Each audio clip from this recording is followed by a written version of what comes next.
तो क्लास आज हम बात करने वाले हैं पृथ्वी की उत्पत्ति के बारे में। पृथ्वी की उत्पत्ति के संदर्भ में देखा जाए तो हमारे पास दो प्रमुख सिद्धांतों को दिया गया जो ये बताता है कि पृथ्वी की उत्पत्ति किस प्रकार से होती है। पृथ्वी की उत्पत्ति के दो प्रमुख सिद्धांत जो हैं उसमें से पहला है आरंभिक सिद्धांत है और दूसरा है आधुनिक सिद्धांत इसमें दिए जाते हैं। क्लास जो प्रारंभिक सिद्धांत या आरंभिक सिद्धांत दिए जाते हैं इसमें पृथ्वी की उत्पत्ति के बारे में बताया जाता है, जबकि जो आधुनिक सिद्धांत दिए जाते हैं वो ब्रह्मांड की उत्पत्ति के बारे में जानकारी देता है। यदि हम बात करें पृथ्वी की उत्पत्ति के बारे में जानकारी के बारे में तो इसे विभिन्न दार्शनिक और वैज्ञानिक परिकल्पनाओं को शामिल करके दिया गया। मतलब ये हुआ कि पृथ्वी की उत्पत्ति के संदर्भ में कई सारे दार्शनिकों ने और वैज्ञानिकों ने अपने अपने सिद्धांतों को शामिल किया। यदि हम इसके सिद्धांत और दार्शनिक सिद्धांतों को देखने का काम करें तो सबसे पहला नाम हमारे पास आता है जर्मनी के दार्शनिक जिसका नाम था इमैनुअल कांट। इमैनुअल कांट ने इस प्रकार के सिद्धांत को 1755 में देने का काम चालू किया। मतलब ये हुआ कि इमैनुअल कांट के द्वारा पृथ्वी की उत्पत्ति के संदर्भ में उन्होंने खुद एक शोधित सिद्धांत को 1755 में पारित किया और इनके द्वारा जो सिद्धांत दिया गया था वह न्यूटन के गुरुत्वाकर्षण सिद्धांत पर आधारित था। मतलब ये हुआ कि इमैनुअल कांट के द्वारा पृथ्वी की उत्पत्ति के संदर्भ में जो सिद्धांत दिए वह न्यूटन के गुरुत्वाकर्षण के सिद्धांत पर आधारित था। इस प्रकार से हम कह सकते हैं कि इनके द्वारा दिया गया सिद्धांत खुद ही बनाने का काम चालू किया गया था। यदि हम इसके बारे में बात करते हैं तो इस सिद्धांत में उन्होंने सबसे पहले ये बताया कि पदार्थ शुरू में वितरित थे। मतलब ये हुआ कि जो पृथ्वी बनी तो पृथ्वी बनने से पहले जो पृथ्वी बनने वाले जो पदार्थ थे वह दूर दूर तक फैले हुए थे। ये दूर दूर तक फैले हुए थे और बाद में यही सारे पदार्थ संघनित होकर के पृथ्वी का रूप धारण कर लेते हैं।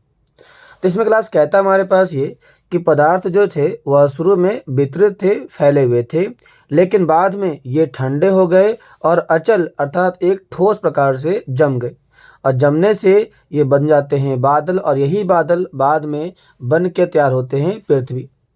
लेकिन इसमें कुछ समस्याएं आई अर्थात कांट की जो परिकल्पना दी गई थी उसमें आलोचना किया गया और आलोचना के कारण ही ये सिद्धांत आगे जा कर के फेल हो जाता है, पूरी तरह से पारित नहीं हो पाता है, जिसे बाद में संशोधित किया गया।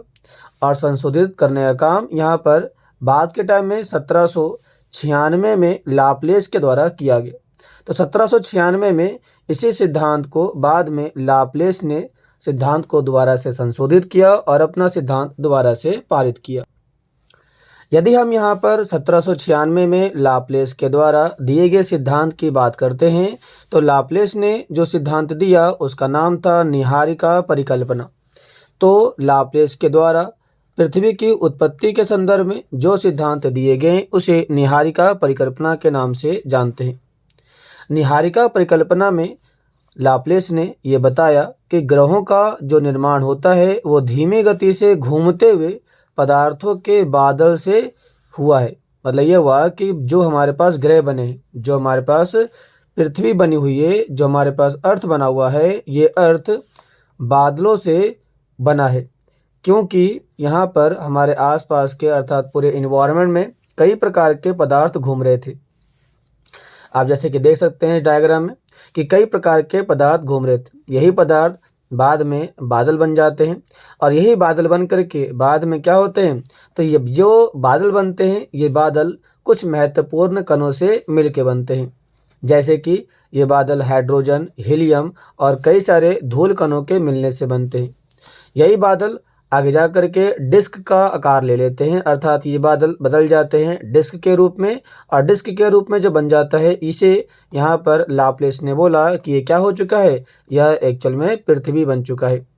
तो इसका जो निर्माण होता है वो आकाशीय कणों के प्रभाव से होता है अर्थात आकाश में कई सारे कण घूम रहे होते हैं, इन्हीं कणों के प्रभाव से होता है और घर्षण के कारण ये बादल बाद में डिस्क का रूप ले लेते हैं। लेकिन ये कैसे बना, इसका स्रोत का निर्धारण कर पाने में लाप्लेस सक्षम नहीं हो पाते हैं, जिसके कारण लाप्लेस के द्वारा दिया गया निहारिका जो परिकल्पना होती है वह पूरी तरह से पारित नहीं हो पाती है, अर्थात सिद्ध नहीं हो पाता है, जिसके कारण इस सिद्धांत को बाद में रद्द कर दिया जाता है। लेकिन रद्द करने के बाद इसी सिद्धांत को बाद में संशोधित किया गया, दोबारा से रेकमेंड किया गया, रिफॉर्म किया गया। इसे रिफॉर्म करने का काम 1950 के टाइम में रूस के ऑटो श्मिड और जर्मनी के कार्ल वाइजास्कर के द्वारा इसे दोबारा से संशोधित करने का काम चालू किया गया।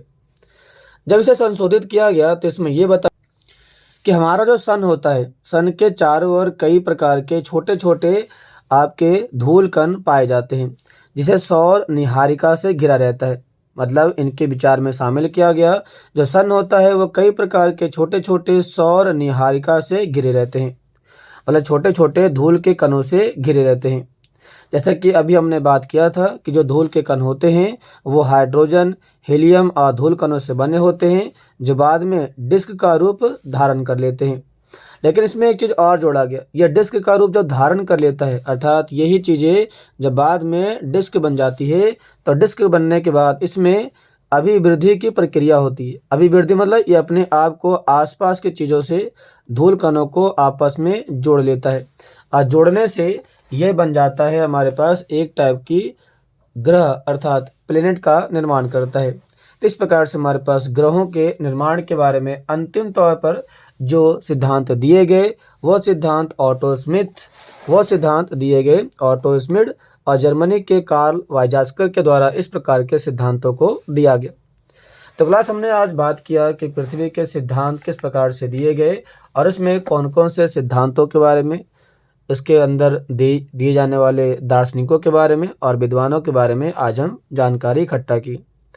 ये आपको कैसे लगा हमें ज़रूर बताइए और हमारे वीडियो को लाइक या सब्सक्राइब जरूर करें। तो क्लास मिलते हैं नेक्स्ट क्लास में, तब तक के लिए धन्यवाद।